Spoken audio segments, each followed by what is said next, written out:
negara superpower. Kendali atas energi membuat Amerika menjadi juara dunia karena energinya adalah oil and gas. Amerika sejak tahun 70-an pengendalinya, terutama mengendalikan transaksinya selain kendali teknologi dan distribusinya. Kemudian dunia coba digeser ke non-fuel oil atau bukan minyak dan gas. Salah satunya Tiongkok yang coba saingin Amerika dalam kendali energi di luar minyak bumi. Pejuang-pejuang non-fuel oil ini akan membangun sumber energi bukan lagi berbasis oil and gas, tetapi baterai sebagai penyimpan dengan solar panel, tenaga air, tenaga angin, panas bumi, dan tenaga nuklir sebagai pembangkitnya.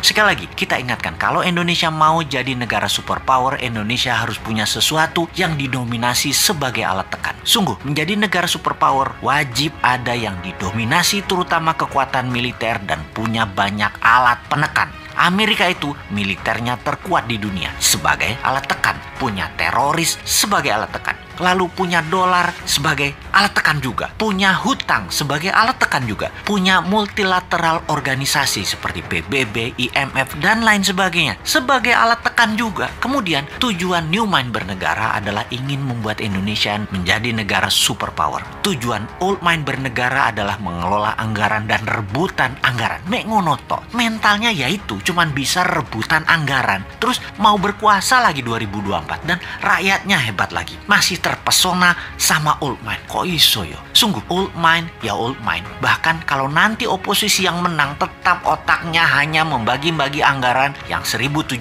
triliun APBN doang. Itu aja yang direbutkan dan fulus itu dibagi-bagi geng Senayan dan geng pejabat kroni mereka nanti. Sekedar mengingat 1.700 triliun setahun anggaran negara atau senilai 130 billion dolar itu sama dengan 500 perusahaan yang ada di Forbes, alias ada 500 perusahaan di dunia ini yang omset per tahunnya atau nilainya lebih dari 130 billion dolar. GE misalnya, omsetnya 250 billion dolar, lebih besar dari APBN Indonesia, dan untuk mengelolanya hanya perlu seorang CEO, bukan presiden. Bahkan tidak harus membelah dua negara, bukan harus membelah kampret, cebong, kadal gurun. Membelah dua bangsa Indonesia itu tidak saling tuduh antar ras, yang satu berbungkus agama, yang satu berbungkus materi jadi takut miskin. Alphabet misalnya, perusahaannya Google, nilainya kalau valuasinya saat ini adalah 600 billion dolar. Tesla itu 300 billion dolar. Apple 1.000 billion dolar atau 8 kali APBN Indonesia. Semuanya jauh di atas APBN Indonesia yang diperebutkan setiap 5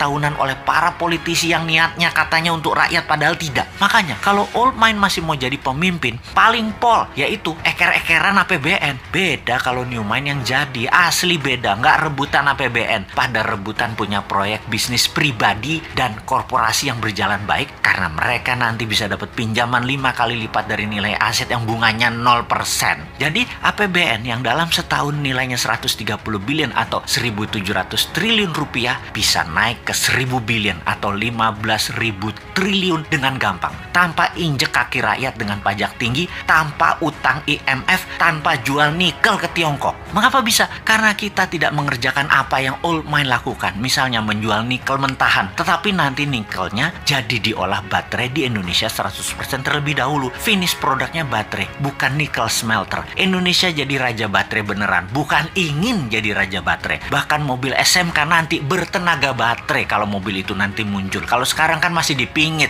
namanya juga Satrio Piningit. Karena mobil SMK itu sekali lagi, itu sesungguhnya Satrio Piningit itu aslinya yaitu.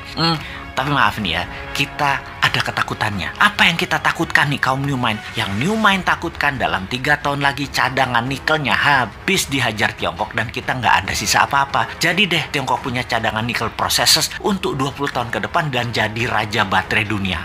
Biar deh mimpi kita punya dan mengendalikan baterai. Duh, gemes banget bernegara ini Old Mind, Old Mind. Kok bisa ya pada nggak nyadar bahwa sumber daya alamnya dikerjain pejabat di puncak, bahkan pucuk pimpinan pun nggak sadar dikerjain anak buahnya. Padahal kan tahu untuk jadi negara superpower kita harus ada yang kita dominasi, yaitu dominasi kita harusnya kuasai baterai sebagai komoditas juga sebagai alat tekan. Lah kok Tiongkok yang punya bahan baku dan yang mengendalikannya. Tapi sudahlah, kita cuma bisa menjerit. Ampun Gusti.